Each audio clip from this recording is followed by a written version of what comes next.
Ohana means family.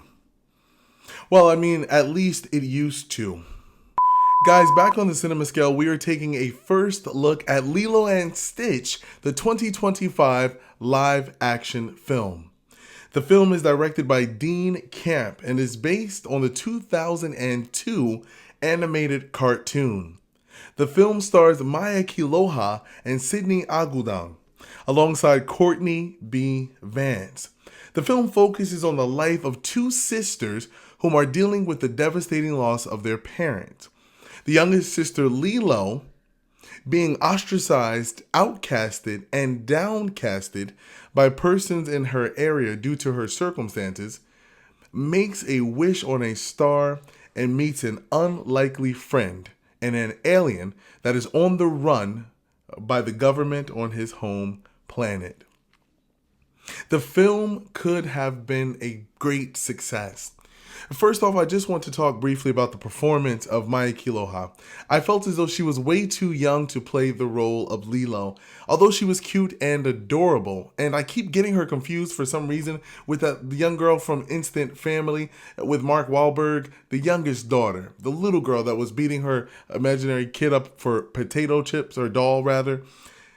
This girl here in this film, Maya, she didn't do justice to the character of Lilo. In the animated version, Lilo is much more of a rough, tough type of girl. We know that from how she punched her classmate or schoolmate or dance recital mate in the face and then bit her. Well, in this movie, it just feels as though her character has been watered down a little bit. She's not as tough or as aggressive as the character of Lilo. Really, a girl who's been ostracized by people because she is in somewhat of a circumstance of an orphan. And then let's talk about the character of Nani. I felt as though Nani played or attempted to be that character way too dramatically. I felt as though she tried too hard to be this character instead of trying to feel the emotion needed to portray this character. I mean, throughout the film, Disney has done this thing where they'll take scenes from the previous version of a remade film and then bring it to the live action version, and it just makes it annoying. So yes, if you are somebody who was emotionally connected to the cartoon, do not expect to get that same vibe or feeling from these characters. It's not because it's a live version, but it's because they play these characters and watered down the aggression and the aggravation that made this story believable. And then let's talk about the fact that they got rid of Cobra Bubbles, his tough exterior, and made him soft, bumbly, and clumsy. He is played by Courtney B. Vance, and don't get me wrong, I love my Courtney Vance, but they did my boy dirty. Screen time was bare minimum. Scenes were just ill-placed. He doesn't really strike fear into persons' hearts. I mean, Cobra Bubbles is a character with the humorous name of Bubbles, but still intimidating. Someone who you would not want to trifle with. There's a lot of elements in this movie that didn't work, and I will tell you that Chris Sanders as Stitch, it still works. Chris Sanders was Stitch in the animated version. He helped create the character and the storyboard regarding this character, and he still plays this character, and I thank goodness that Disney had the sense to bring him back to play Stitch. This movie, aside from his performance, was a pulled effort to reach out to persons whom were fans of the movie years ago, while at the same time trying to connect too much to an audience of our present day. There are a lot of changes in the story sequence. For example, Jumbo and Pleakley. Why do we have them being casted as American Beach Boys? What is going on? Even when they're in their alien form, their voices don't match the way they look on screen. And I tried to get behind that voice. I tried to really make it work with Jumba, but it was literally getting on my nerves. To see this guy, this alien looking like that, but then sounding like Ryan Gosling or Justin Bieber or Macaulay Culkin. It just didn't work, Disney.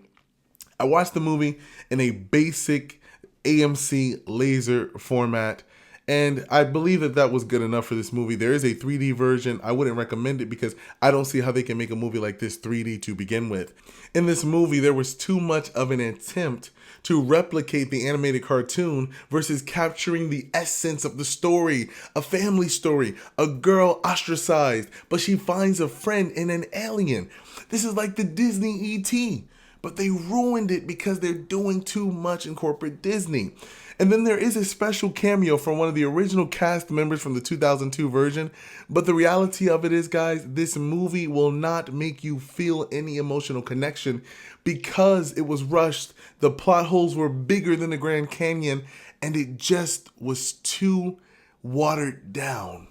This film is supposed to be a family movie. It's supposed to be a kid-friendly film. And so the question is, will you, as an adult, feel connected to this movie if you watched it with your child? Yeah, you might laugh a little bit. There are some humorous moments, but overall, it doesn't promote a togetherness in the family, and that's evident by how the film ended. I didn't appreciate the fact that there was a profane word used in this movie. It really just sliced right down the innocence of the animated version versus what direction they're trying to go with the live version. Now, as the credits roll, we do get that same beautiful song, Burning Love, but it's sung very, very poorly and is high pitched. It doesn't give you that, hey, let me reflect on what I just saw essence, but it's just really high pitched, and it's a lot of rushing in this movie, and this song at the end definitely highlights that. There's one teeny tiny post-credit scene. So that was the Lilo and Stitch movie. Let me know in the comment box where you were when this movie came out. How did it make you feel? How old were you when this movie came out? Hit that subscribe button and we'll catch you guys on the next Cinema Scale review.